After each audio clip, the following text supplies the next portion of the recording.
Okay, so here's where we were last time. We were talking about vector fields and some weird calculus of vector fields that I'm not going to be able to justify or give any sort of motivation for at this stage, but we will be able to do that later on. So again, this is just kind of laying some groundwork and letting these ideas start kind of settling in your minds, so that when we get to chapters 6 and 7, it won't be a complete surprise. So we talked last time about divergence. This notation, this is the formula. Again, I'm pulling this out of a hat, right? No motivation for the moment. But I'm making this claim that divergence represents, and again, I'm going to be very kind of... We didn't do this. We did? We Really? stopped at 3-4, like at the start. We haven't talked about the del operator or the... Really? Correct. Did I completely misrecorded on the calendar then? Okay, I'm sorry. I was trusting my own notes and apparently I blew it. So we didn't talk about this at all? We stopped at R blank. Oh, so we finished 3.3, but we didn't start 3.4. No. I'm sorry. Okay. Well, all right. Let's start it over then. Okay, starting with 3.4. Yeah, so 3.4 is a weird section. It is going to give you a premature glimpse at some ideas that we're not really ready to talk about in detail. We just don't have the tools yet. The purpose of doing it this early is to give you some pictures to have in your mind, unjustified though they will be, so that when we see them, when we can actually give some reasonable sense for why these are what I'm going to claim they are, that it won't be coming out of thin air. It won't be just coming out of nowhere. Okay, so we'll start off with a quick reminder about gradient. Y'all remember gradient. We have a notation and a formula, various interpretations, lots of good stuff you can do with gradient. Okay, I'm going to rewrite it like this. And I'm going to be taking various, I'm going to call them notational liberties in the sense that it's going to feel a little weird here, but this is actually all pretty standard. When there are certain kinds of notational sloppiness that actually are totally fine as it turns out. Right? No problems come out as a result. But anyway, so I'm going to be. This is all standard, but it is going to seem a little weird the first time through. Okay, so with this point of view, it's reasonable to look at this part and call that just the del operator. Just to call this a thing by itself, right? The thing that we're doing to f. This sort of, if you will, vector of partial differential operators is what we're doing to f, right? Sort of one coordinate at a time to produce the gradient. Okay. So with that in mind, we're going to be able to write down some neat things. So here's the first one. It's called divergence. This is a weird formula, seemingly coming out of nowhere, but the definition of divergence is this thing right here. Now, let's take a certain point of view on this. Notice my vector field F has coordinates F1, F2, F3 that we're taking partials of. And notice we're taking the partials with respect to X and then Y and then Z. Just like in the del operator. So it's kind of like we're sorta, if you will, kinda dotting the del vector of operators with the F vector of coordinate functions, right? So we're taking the X partial of F1 and the Y partial of F2 and the Z partial of F3. Now, it's not really a dot product, but it's suggestive. It looks like a dot product. And so we write it that way. And for whatever it's worth, this is actually really common notation for divergence, to write it as del dot F. Another very common notation is just to say div. Right? DIV is an obvious abbreviation of divergence. But frankly, I've seen del dot more than I've seen div. And I like the del dot as well. So that's going to be how I'm going to write it in this course. Okay, why would we be interested in such a weird-looking construction? Much discussion about this will happen later in chapters 6 and 7. So I'm just going to make a claim right now. This is not going to be justified, as I've previously apologized. And in some sense, it represents how much if this vector field were representing a fluid, how much of that fluid is kind of flowing away from where you're looking at. So this is best seen in some examples. Here we go. First example. Let's look at this vector field here. Vector field F. And notice the coordinate functions are what I'm taking partials of. Notice I'm taking partials with respect to x and then y and then z as what del does, right? And altogether then, the divergence computed by this formula, easy partial derivatives, of course, and the answer turns out to be 3, which in particular, all we're going to be able to see about this in the picture is that it's positive. So this divergence is positive. Okay, now reminder, the vector field that we just computed the divergence of. That vector field, we've seen something like this before. This vector field looks kind of like this. And notice it does, as described, if this were a fluid, this would represent fluid kind of flowing away from the origin where I computed the divergence. So this doesn't prove anything, right? This is just an example of what I'm claiming. But this is a kind of classical first picture, kind of the easiest way to visualize what divergence looks like. So again, much more to come later to justify that this is what divergence does. Okay.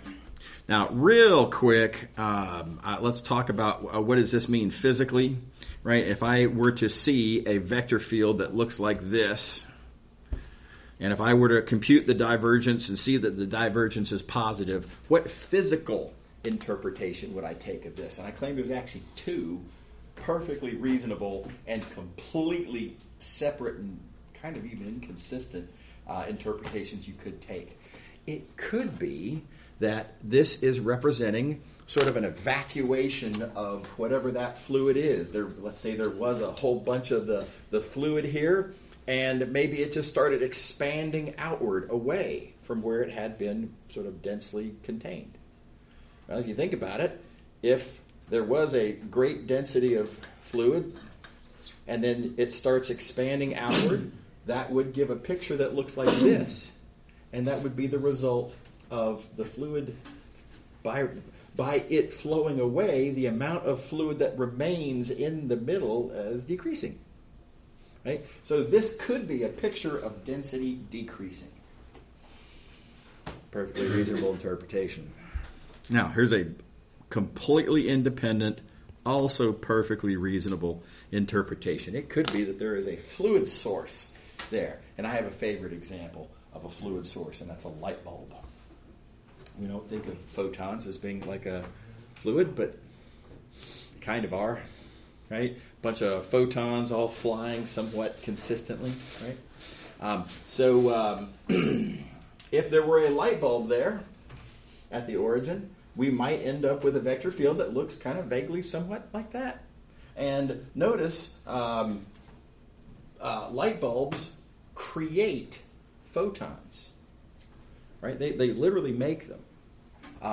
There is not some finite supply of photons inside of the bulb, and your photon supply is constantly going down as the light runs. That's just not at all how lights work, right? So if this is a picture of a light bulb, there is no density decreasing, right? So these are different physical scenarios that can both be represented by the same picture, and through which we then get 2 completely different interpretations of what a positive divergence would mean.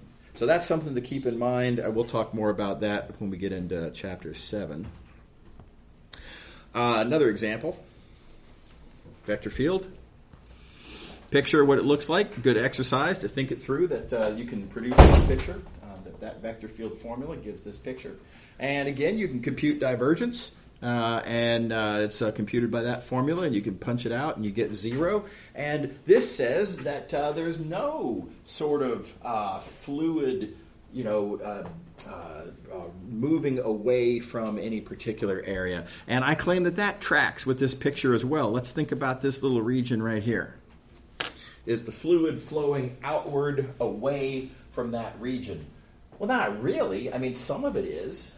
On the right-hand side, yeah, the fluid's flowing away from that region, but on the left-hand side, it's flowing toward that region. And in the net, there's just as much going in as there is going out.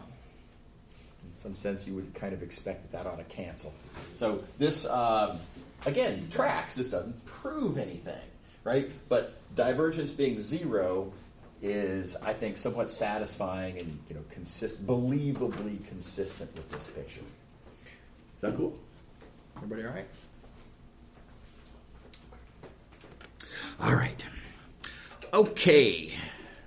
Next, we're going to talk about another very important bit of the calculus of vector fields that we will not be able to justify here. But anyway, here we go. Curl. So curl is defined by this formula, which you will notice is the vector field having been crossed with the del operator. So it would seem, right? So this is another very standard notation. Again, very common. Now, of course, you can just write curl F, right? But very common to write del cross F. Weird formula to write. Why would we be interested in such a thing? And again, we're not really prepared to make a persuasive answer to that question yet. But what I claim that this looks like, and I'm going to have to be even more sort of hand-wavy about this one, it kind of represents how much and around what axis is the fluid sort of, I'm going to say circulating. I put this in air quotes. Exactly what we mean by circulating is something that's very delicate and that we're going to have to really wait until chapter 6 and 7 to be able to make sense out of that. But in some sense, it's you can think of it as representing a rotation of sorts. So the best way to get a sense for this, again, is just to see an example. So here is another sort of classic first example.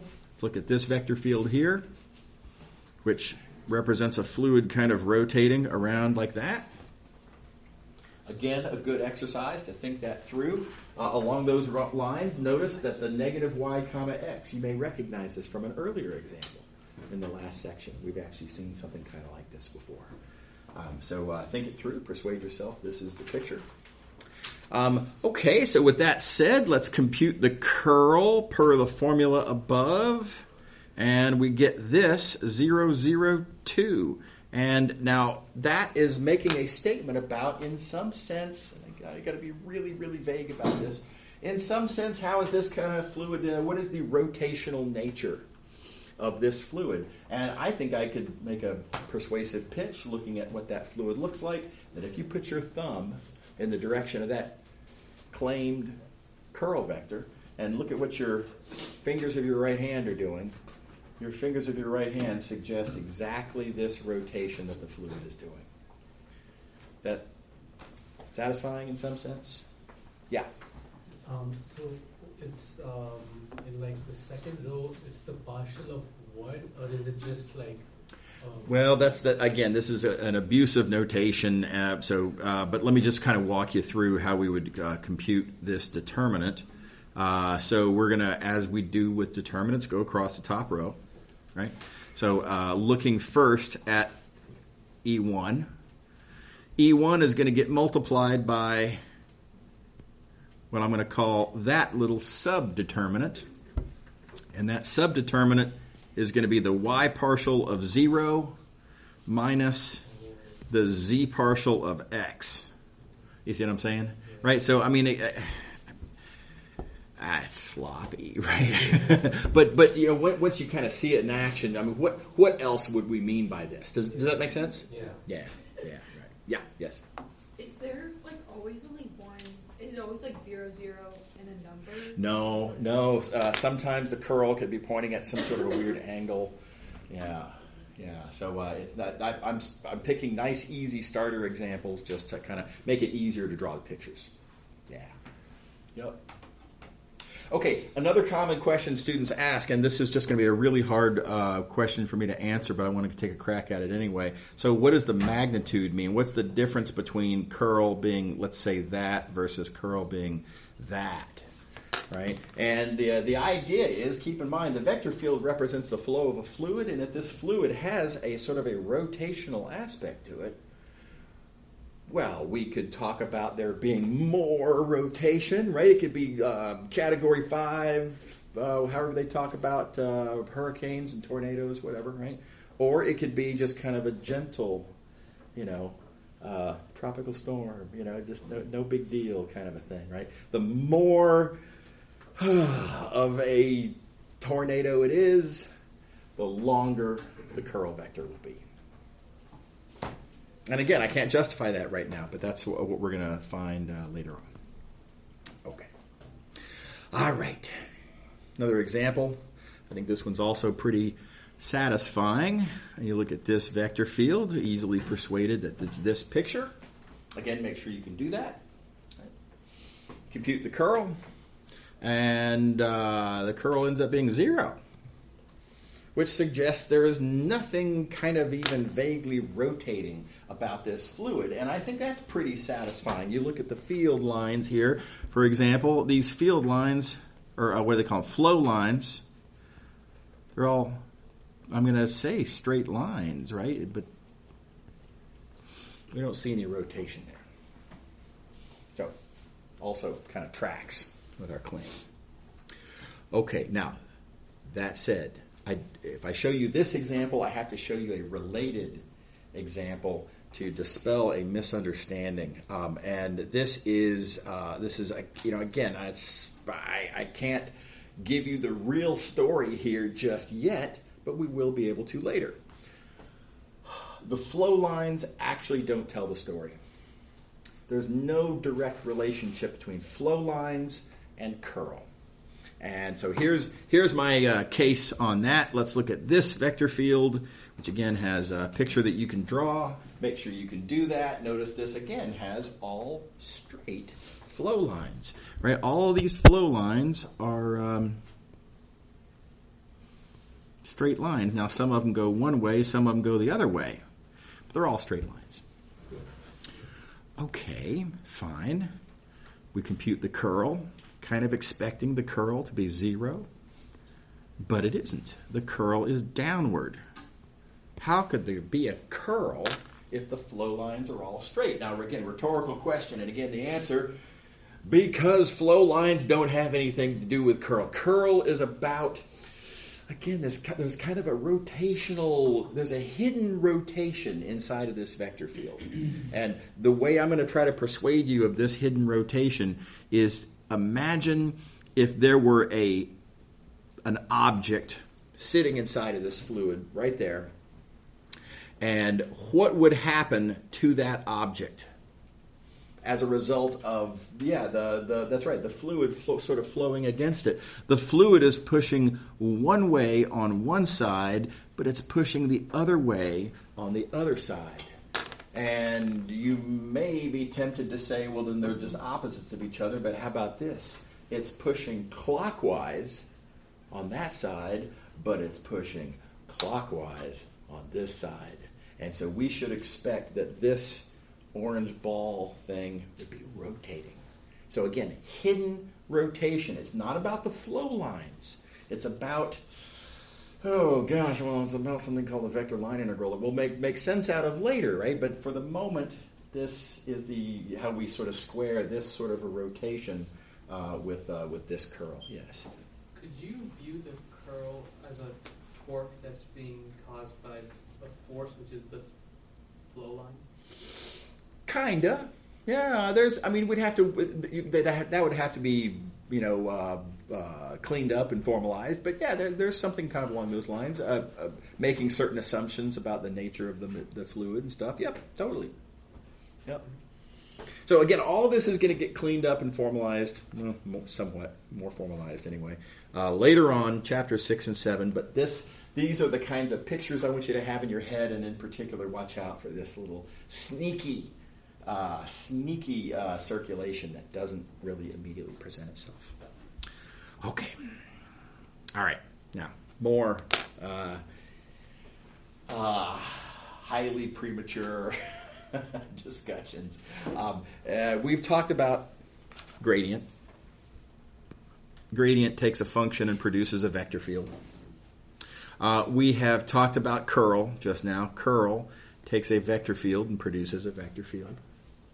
And we have talked about divergence, which you apply to a vector field and you get a scalar valued function as a result. So now, those being the case, notice that the Lego pieces fit together if I put them in this order, right? What comes out of gradient goes in to curl. What comes out of curl fits in to divergence, right? And it turns out that there is way, way more going on with this particular arrangement of these operators than the mere, again, the Legos fit together is not really the point. There's a way more going on about this picture. Now, exactly why is very, very deep water. And we're even when we're doing chapter 6 and 7 later in the course, we're not going to be able to really, really make sense out of why they go in this order. Exactly so. I just want to persuade you, though, at least a little bit. I want to raise your eyebrows just a little bit that, wow, there is something weirdly, unnaturally convenient happening when I do put this in this order. So I'm going to start off by scrolling down to these two statements down here. And let's kind of talk through what they say.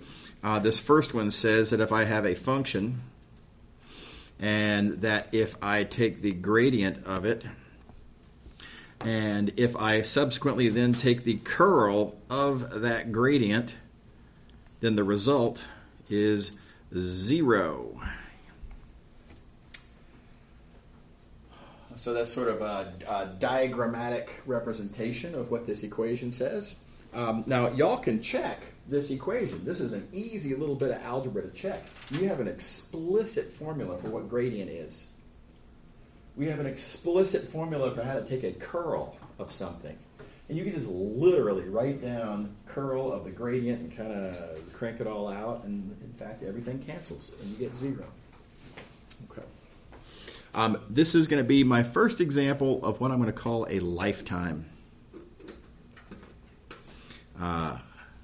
This is a metaphor that, to my knowledge, either I created or I'm copying someone who created. This is not a formal thing, but I find it very satisfying just to kind of help keep track of things. The reason I call it a lifetime is because it's like this is birth and this is survival and this is what I'm going to call death.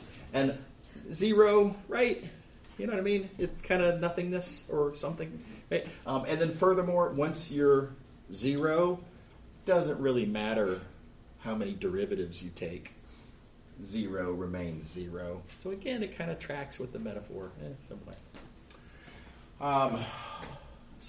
Anyway, this is an example of a lifetime of 2. So birth here, death there, after 2 operations.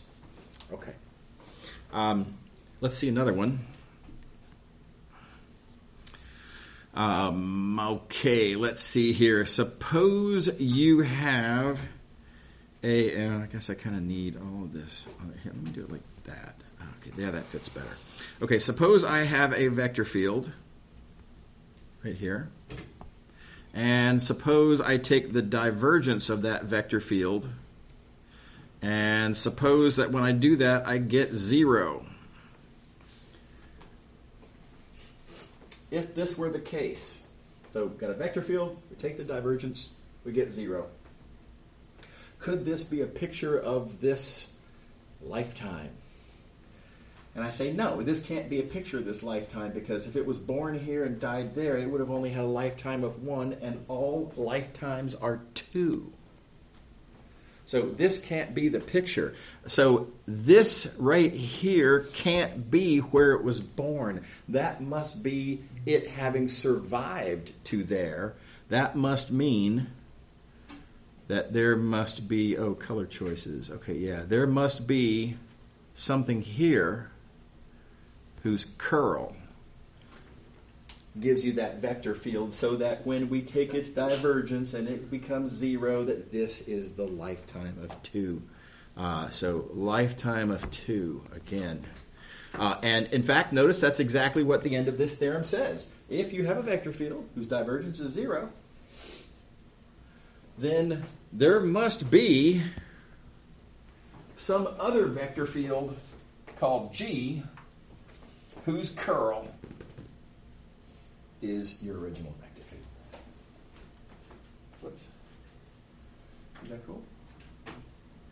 So now again, this is what I'm illustrating here. This formula that I have down here is something that can be proved. Now this is actually harder to prove. You can't just sort of work out the algebra on this one, but it is true. It can be proved, and it feels like a very different statement. And certainly, if you look at these two statements down here, these look like completely different statements. Right? But then you go back up to this diagram and see that both of these, in their own different ways, are just examples of all lifetimes are 2.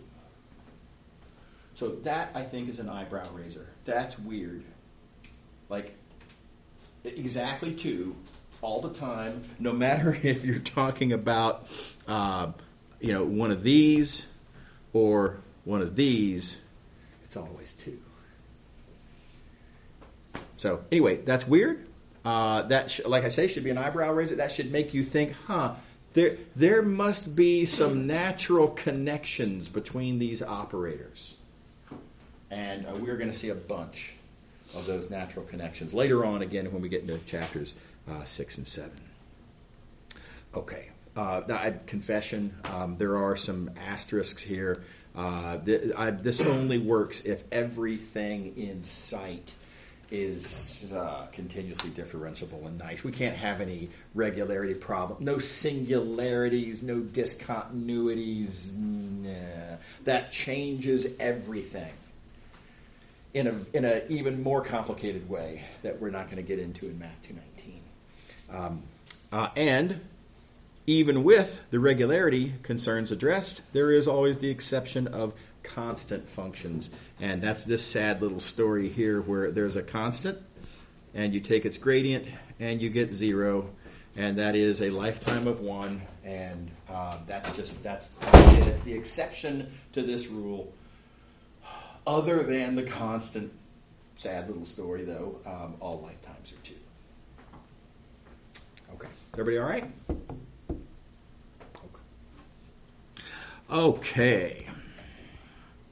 Okay, so yeah, be on the lookout for, as we get into chapters 6 and 7, lots of kind of analogies and connections and relationships.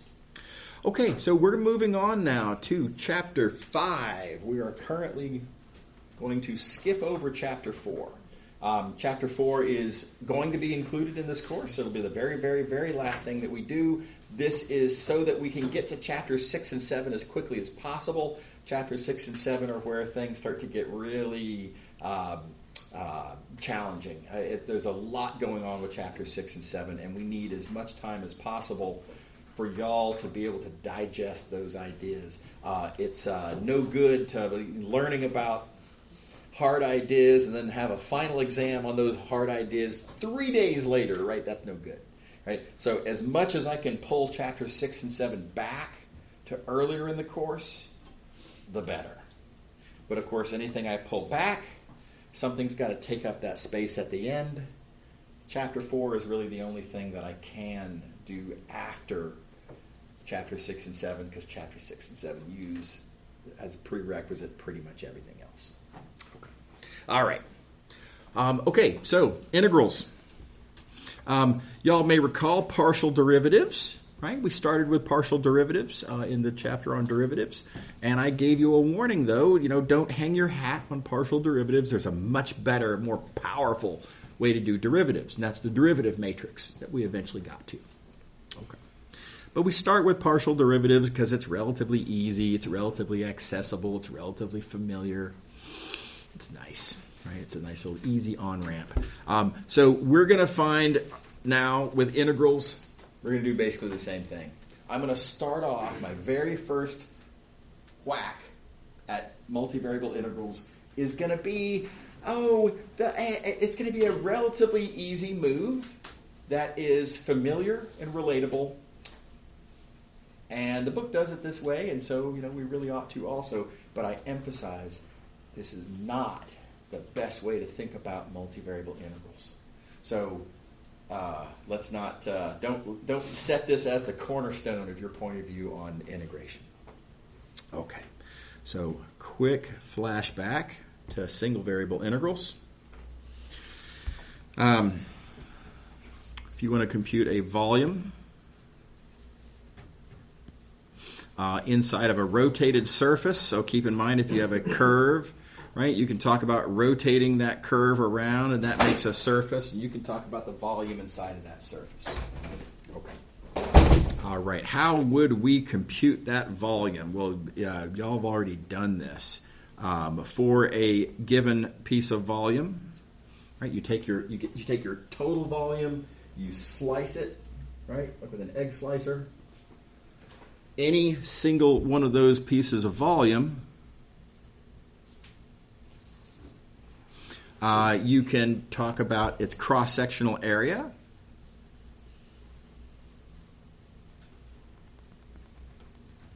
And you can talk about its width.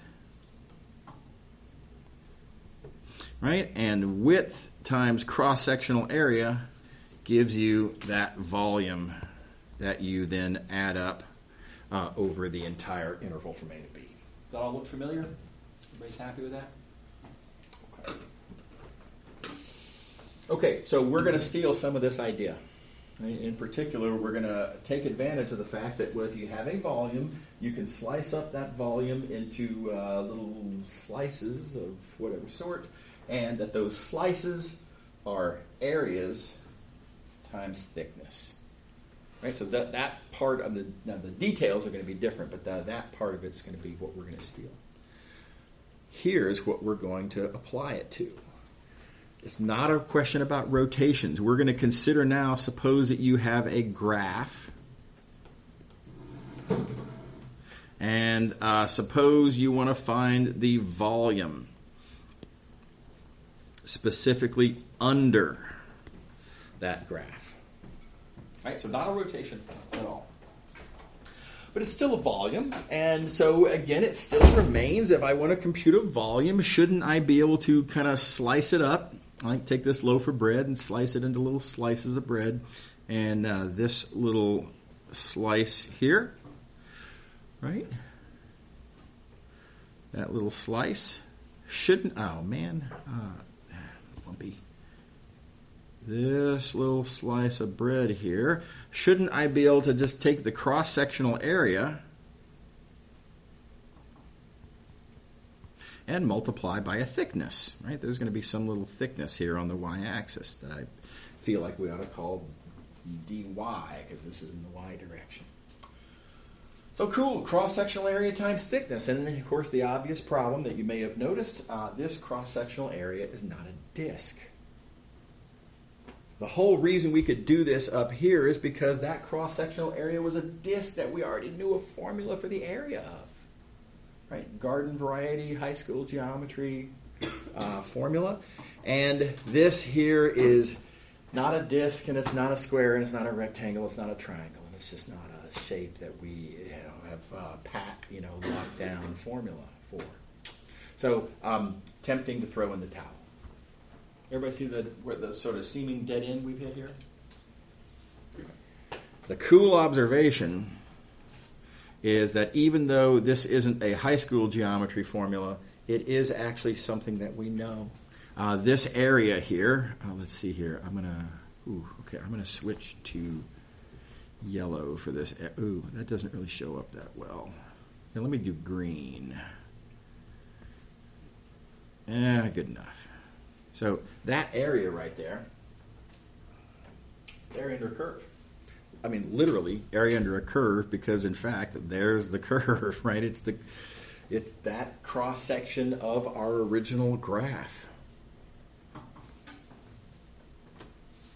Everybody see that? Furthermore, I claim this curve is itself kind of a graph, because now it doesn't feel like it, because if you look at the equation here, z equals f of x comma y, kind of feels like we have two variables here, x and y, and what gives there. But keep in mind, we're talking about computing this area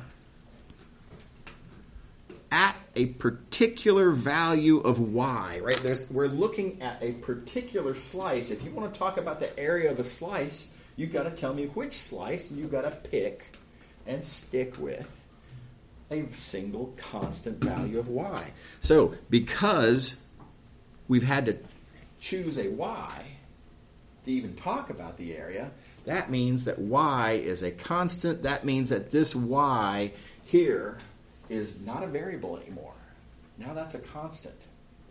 And now it's a very conveniently happy, familiar story that height, z, is literally a function of just the one variable x that you can think of as telling you how far you're moving sort of along the base of that area there. And with height as a function of a single variable telling you horizontal direction, this curve's literally a graph.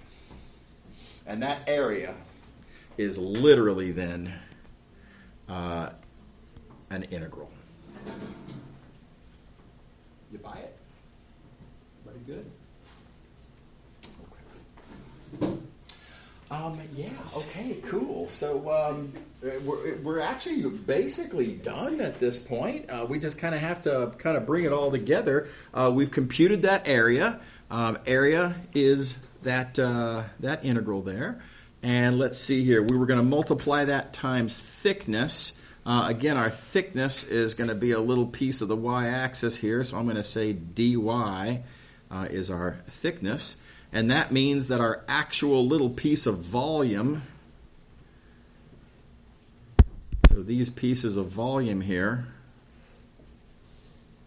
that I will add up all of to get the total volume, those little pieces of volume are just area times thickness.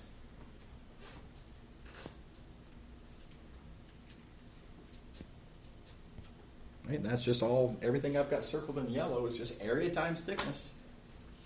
Right? And grand total then, the total amount of volume, adding up all those little slices of volume, is this expression here that I have in orange. And this is called an iterated integral. Notice it is literally an integral inside of an integral.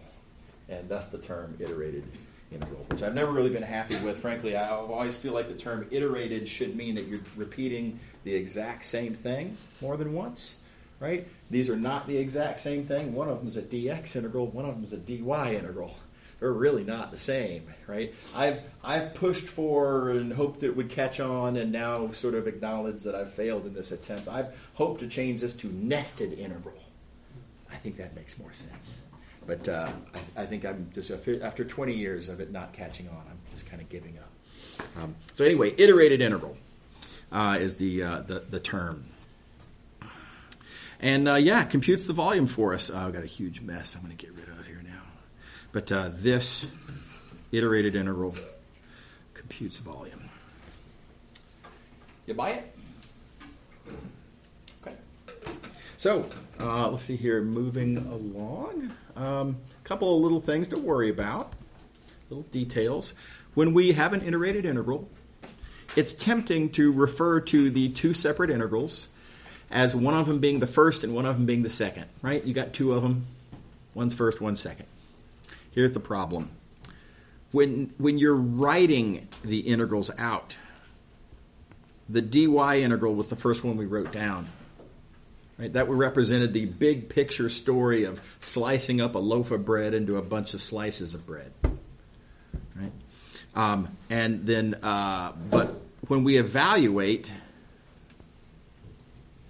I'm going to have to evaluate the dx integral first. I can't start off by evaluating the dy integral. I don't even know its integrand yet. Its integrand is some mystery integral that I'm going to have to figure out what the deal is. Right? So that's the problem. This is termed first, and therefore also second. It's ambiguous. Not clear which one you're talking about. So to avoid that problem, I would suggest we use the term inside and outside. This is completely unambiguous, and just for example, this right is the inside integral, and this is the outside integral. Everybody see what I mean by that? So when you say inside and outside, well, it's understood that the outside integral is created first and evaluated second. Okay, so heads up about that. Now, another thing to keep in mind, a lot of students get weirded out by looking at this inside integral in particular. And let's see here, what does this mean? Right, I've got an integral dx, that's all familiar. But the integrand is a function of two variables, not one. What's the deal there? What am I supposed to do with these y's? It's easy to find yourself wondering, is y like a function of x? No, but it's an independent variable. Is there like a chain rule involved? Or what do we do with the y's, right? And like I say, easy to forget. You look back up here to this picture where we motivated this thing in the first place. And don't forget, y is fixed. Y is to be treated as a constant. So y is actually not really a variable here. Right? So it looks cosmetically like this is a function of two variables. Kind of isn't. It's just a function of one variable, and then there's a constant that uses a letter of the alphabet that looks like a variable, but it's a constant. Okay, so make sure to keep that in mind. And the way I like to remember this is by this sort of phrasing here for the inside integral. The outside variable is constant. Is everybody good? All right, let's do one. Okay, so we have a graph. And we want to look at the amount of volume underneath that graph. And specifically, we want to know how much volume there is sitting over this rectangle down here. And I'm using a notation for this rectangle.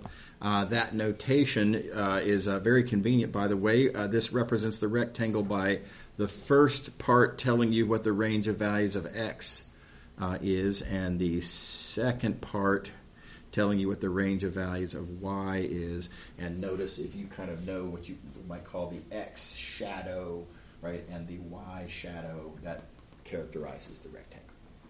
Is that cool? Okay. All right. So, volume under a graph.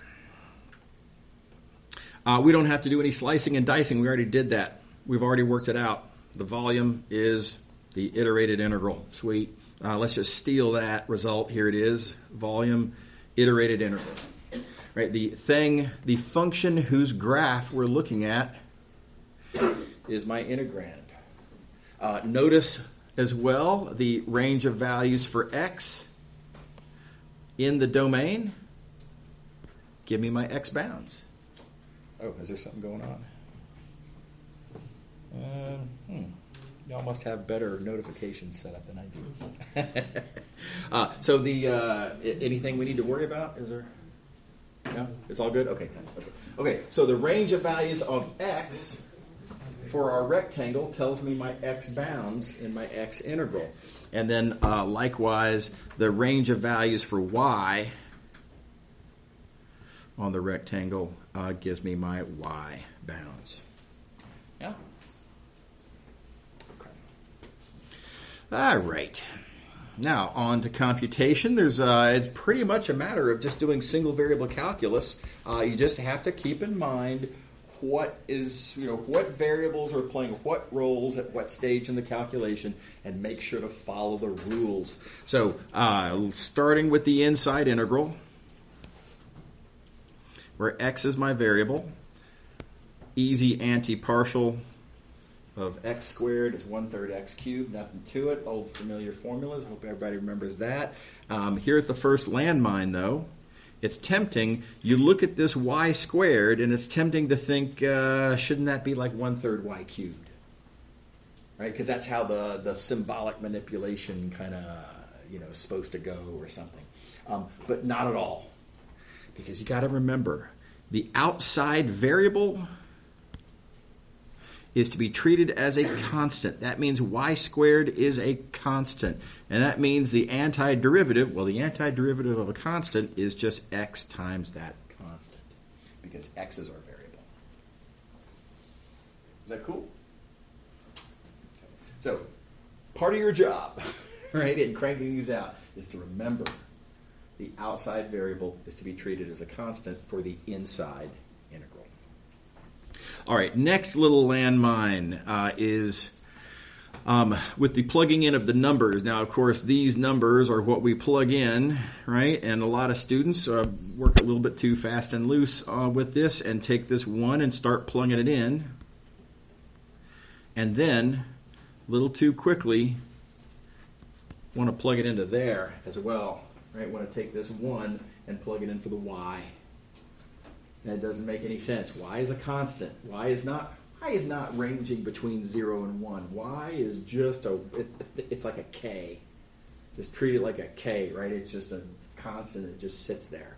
So this is a easy mistake to make, and the way I like to prevent myself from accidentally doing that is whatever my variable is for the integral that I'm evaluating, I will denote that when I copy these bounds over here like this. Now this takes me an extra 1.5 seconds when I'm writing this out.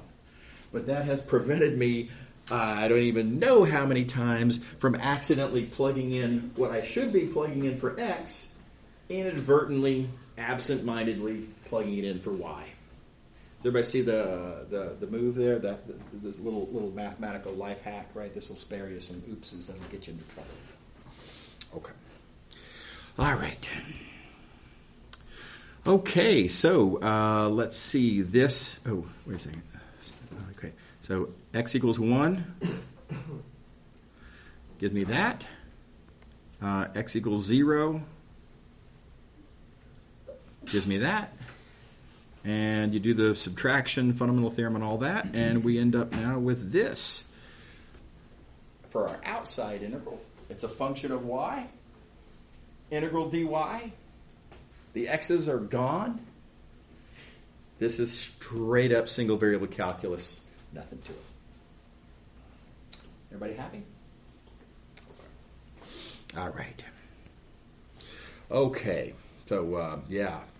Now, let me draw your attention to the big picture that we chose here when we were first slicing up this area. Oh, am I out of time? Oh, I have 45 seconds. Real quick. This is surprisingly fast. I did my slicing perpendicular to the y-axis. That was arbitrary. There's nothing magical about y. You can just as well do your slicing perpendicular to the x-axis, resulting in pictures that look kind of like this. And you would imagine a bunch of these sort of slices perpendicular to the x-axis as you range from A to B on the x-axis. So you're going to get different pictures here. You're going to get different pictures as you sort of mimic this argument. I think this is a really healthy exercise. Please go through the analog of this argument and convince yourself that that integral that we derived is therefore equivalent to this integral that I want y'all to derive, where you just do the differentials in the other order. Y'all have a good day. I'll see you later. We'll pick up here next time.